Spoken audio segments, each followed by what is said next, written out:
Magandang hapon po sa lahat ng taga-subaybay at taga-pakinig po ng inyong programa.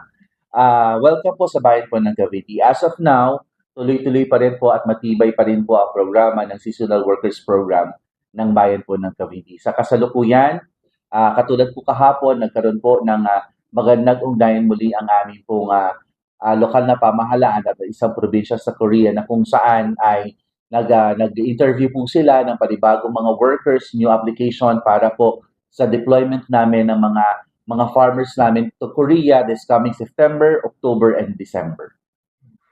Ilan na po lahat ito, Mayor? Sa kasalukuyan po, halos 800 seasonal workers na po meron ang bayan po ng Cavite. Come and go po sila. May mga nare-rehire, meron naman po mga new application. At ang magandang kong balita dito, sa loob po ng 4 hanggang 5 taon na pamamayagpag ng Seasonal Workers Program, ay meron na po tayong 3 probinsya na ka-tie up at kasalukuyan po na isa po sa pinakang mahalaga po naming mga partners sa Korea. Ano pong nagustuhan nila kayo pong lagi binabalik-balikan? Isa po sa sikreto ng bayan po ng Cavite ay zero TNT. Wala po kami na TNT from Cavite sa Korea. Sa tamang panahon at sa tamang oras ay bumabalik po ang ating mga workers pabalik ng Pilipinas. At syempre, hindi naman ho matatawaran ang galing at sipag ho ng mga Cavite pagdating po sa larangan ng farm. So, kumusta na pong status ng kanilang pamumuhay ngayon? Sa ngayon po, nakakatuwa pong isipin dahil nga po sa loob po ng 4 at 5 taon na pamamayagpag, nakikita ho natin kung paano naging progresibo yung kanilang pamilya, kung paano nakapagpaaral, kung paano kumita ng pera, kung paano gumanda ang buhay ng isang mga farmers dito sa Cavite at syempre ang pinakamahalaga nakakapagpatapos ng mga bata at mga anak nila para po sa magandang kinabukasan ng Magkano pamilya. po ang sweldo dito, Mayor? As of now, ang basic salary po na tinatanggap ng ating mga seasonal workers, farmers po ay 85,000 ang basic salary po nila sa ngayon. At kung may overtime pa, pumapalo pa ng 100 to 120,000 per month para po sa kanila pong buwan ng sweldo. Mayor, ano naman ang nagiging nito para sa LGU, sa inyo, no? May mas gumanda ba lalo ang iyong relasyon ng bawat mamamayan sa inyo? Ang pinakang mahalaga po dito ay ang parte po na responsibilidad ng isang lokal na pamahalaan. Ito po yung job creation. Higit po sa lahat, sa paggawa po natin ng trabaho at pagbibigay natin ng trabaho sa ating mga kababayan, napapakita po natin kung paano natin pinapahalagahan at kung paano po direktang natutulungan ng pamahalaan at ng gobyerno ang ating pong mga kababayan. Dahil ang hangad lamang naman po ng isang lokal na pamahalaan at ng gobyerno, makatulong at higit sa lahat, mapaunlad ang bawat isang pamilya sa bawat komunidad. Sa taxation, may epekto ba siya? Wala, sa taxation po naman, wala naman po mga buwis na bumabalik po sa bayan po ng Cavite. Pero ang pinakang mahalaga po dito, natutulungan po natin sila. At natutulungan din po nila ang Cavite because napopromote ang turismo, katulad po nitong ngayong darating na festival po, isa po sa aming mga bisita ay mga amo ng ating pong mga seasonal workers program na bibisita at dadalawin po tayo ngayon po. At katulad po kahapon, kasama po ng Korean government ang ilang mga farm owners na Korean na dumalaw sa Cavite at patuloy pong ipinopromote at kinakamusta ang buhay ng ating mga Cavite. So may balik kasi kahit yung siyempre sila yung pupunta rito, dagdag ekonomiya, at siyempre magkapag-isip na rin sila na wala po bang nag-suggest, nag-propose sa inyo, sila mag-invest ng mga tourism establishments dito? Isa po yan sa pinag-uusapan po dahil nga po, yun pong mga farm owners kahapon ay gusto po nila na makapag-extend din ng tulong sa Cavite at sa mga pamilya ng mga farmers natin. Kaya sabi nyo kanina, 3 probinsya. Lumawak na. Ano ang mga probinsya? Ang 3 probinsya na meron po tayo ay ang County of Yeongju, County of Cheongsong, and County of Cheongdo-gun. Ito po ang 3 probinsya na patuloy po ang magandang relasyon ng Cavite at ng ating pong mga county provinces sa area po. So, ibig sabihin, mga employer, yung mga may-ari mismo na punta rito? Mga farm owners po sila. Mayor, balita po kami, kumusta na lalo tigit ngayon yung issue sa Tacloban City, no? Yung shooting incident. Dito po ba sa inyo po bayan, ano po mga pinaghandaan po ninyo? Siyempre, marami tayong mga estudyante dito. May paghahanda po ba kayo para siyempre yung seguridad ng ating mga kabataan. Opo, patuloy po ang ugnayan po ng lokal na pamahalaan at Departamento ng Edukasyon ng Cavite para po sa seguridad ng ating mga kabataan. Mas pinaigting, mas atin pong hinigpitan ang ating pong pagbabantay para po sa ating mga kabataan dahil hindi nga ho natin na masabi kung ano ang panahon ngayon. Pero umasa po kayo na ginagawa po namin ang paraan para po sa mas magandang seguridad na meron po ang aming pong mga estudyante dito sa Cavite. Anong programa na inyo pong nailusad na dito na siyempre yung values ng mga kabataan ay pamintig? Actually, nagkaroon po kami ng pagpupulong ng ating pong district supervisor na bago pa ho dumating ang pasukan ay ito po ay inilatag na ho ang mga programa, hindi lamang ho kung paano kung paano ang tulong ng lokal na pamahalaan, maging sa mga values formation, sa tulong natin sa ating mga kabataan through DSWD, para nang sa gayon, yung pong tulong ay maibigay ho namin sa ating pong mga kabataan. At syempre, tulong din po para sa ating mga katuwang na mga educators ng Cavite. Actually, nadaanan namin yung kahapon, may bandilyo yung PNP. Nadaanan namin. Yes po, opo.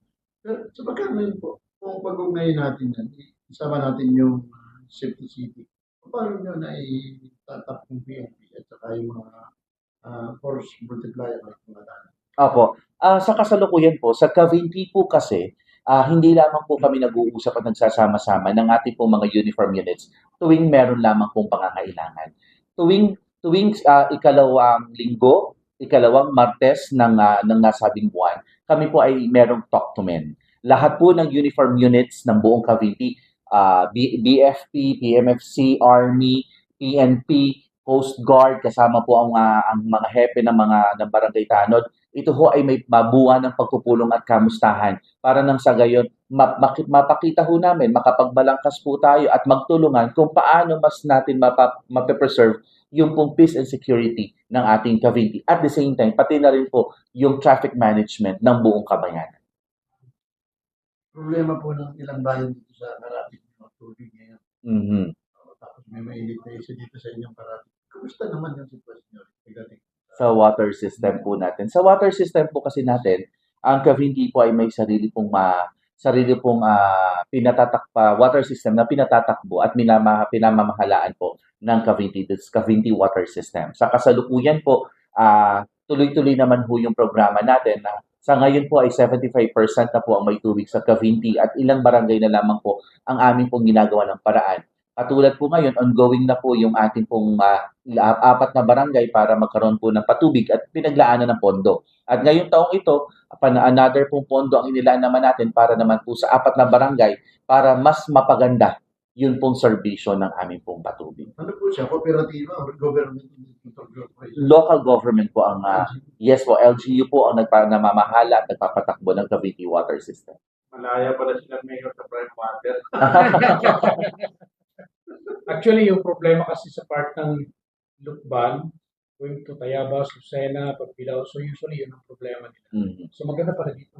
Opo. Control siya ng government. Yes po. Walang control doon sa pinipihit. Wow. Nag-rally kahapon.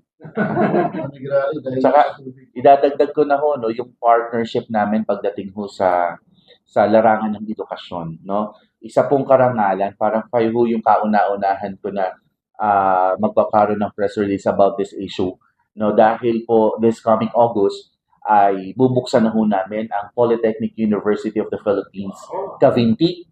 Ito ho ang PUP Cavite this coming August. Bubuksan ho namin ito sa mga Master in Public Administration na kung saan dito po mismo sa Cavite itatayo at mismo sa Cavite po gagawin ang enrollment, ang session, ang class. At ito ay hindi lamang po exclusive sa bayan po ng Cavite dahil po ito po ay bukas palad po namin ibinibigay at inihahandog sa ating pong mga karatig bayan na gustong mag-take ng Masters in Public Administration. Saan ito located? Yeah. Ito po ay ilalagay po namin malapit sa Central Station na kung saan fully air-conditioned ho ang nasabing lugar para po sa paghahanda para naman po sa pagbubukas ng kauna-unahang PUP Cavite ngayon pong Agosto 2026. So isang course lang siya muna.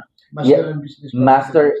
Masters in Public Administration dahil po nakitaan po namin na ngayon pong taong ito iisa pero sa susunod na mga taon hahayaan po namin na ito po ay mas mapalawak at mas mapalawig pa para nang sa gayon mas makatulong pa po sa ating mga kababayan at karatig bayan.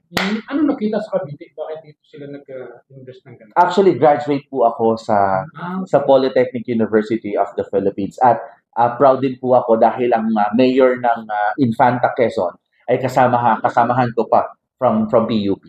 Yeah. Aha. Kaya, Si Mayor Elian Bato. Kung nagtapos yung anak ko pala doon. Hindi na nagtapos eh. MBPA siya, no? Apo. MPA po. MPA. Public Administration po. Merong MBPA. Yes po. MBPA kasi. Mayor, kumusta ang rito? Peace and order situation sa iyong lugar? Sa peace and order nako, wala ho dapat kayong matanong dito dahil ang totoo po nun, grabe, sobrang payapa, sobrang tahimik po ng Cavinti. Lalong-lalo na po syempre sa ating mga dumadating na mga turista, mga visitors, talaga ho, safe 100% ang Cavinti. And drug-cleared municipality po ang Cavinti. Wow. Sana all. Sana.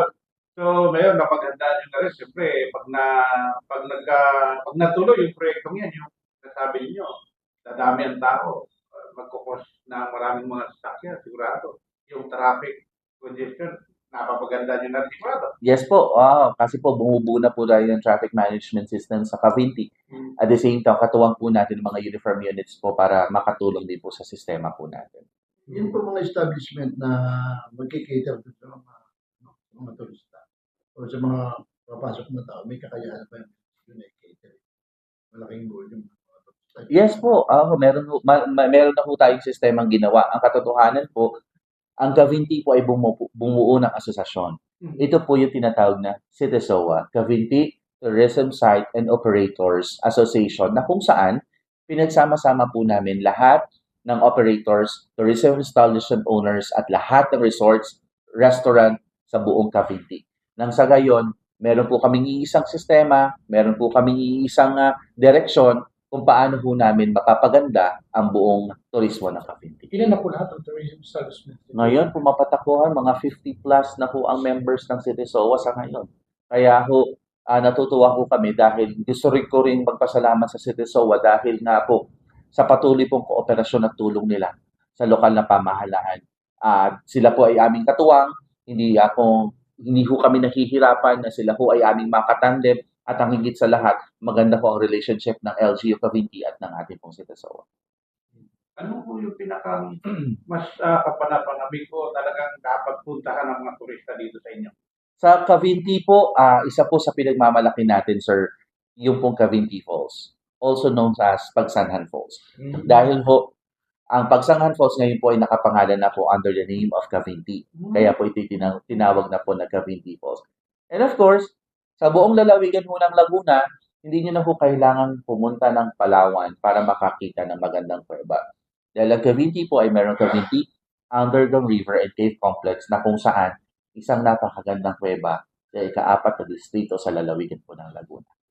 At kung gusto nyo naman po ng relaxing tea time, coffee time, andyan po ang ating mga floating restaurants sa Caliraya at saka po sa Lupot Lake at 2 man-made lakes natin na kung saan umiikot po sa buong lawa ng Cavinti. At syempre, ang pinagmamalaki ho namin, the best tilapia fish in the Philippines.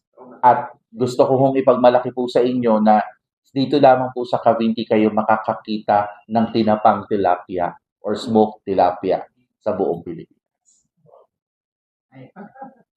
At syempre, sasamantalahin ko na rin mo ang pagkakataon at pag-anunsyo po sa inyo na iniibitahan po namin kayo this coming August 3 to 6, ang aming pong Sambalilo Festival, isang selebrasyon ng kapistahan ng aming pong patron El Salvador del Mundo at ang selebrasyon ng pinakang malaking sambalilo.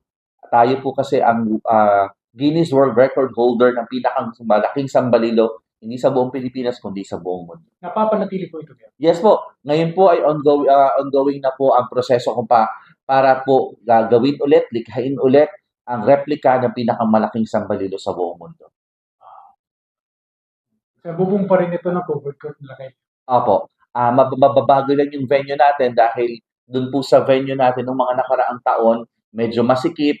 So ngayon inilabas na ho namin sa National Highway doon ho sa aming pong tinatayong Central Station para po sa isang maganda at malawak na venue para po sa atin. Pero baka may panawagan kayo sa inyong mga kababayan. Siyempre sa ating pong mga kababayan, ako ho ay patuloy na nagpapasalamat dahil po ramdam po namin ang inyo pong tulong at suporta at pagmamahal sa lokal na pamahalaan. Hindi ho namin kaya na kami lang. Kailangan ho namin ng inyong tulong at suporta para mas mapaganda para po sa isang progresibo at garantisadong programa para po sa mga Cavintian at sa bayan po ng Cavinti. At sa lahat po ng aming pong mga turista, mga inyo pong mga viewers, taga-suporta, halina at kayo po ay aming inaanyayahan to celebrate with us ang Sambalilo Festival ngayong August 2026.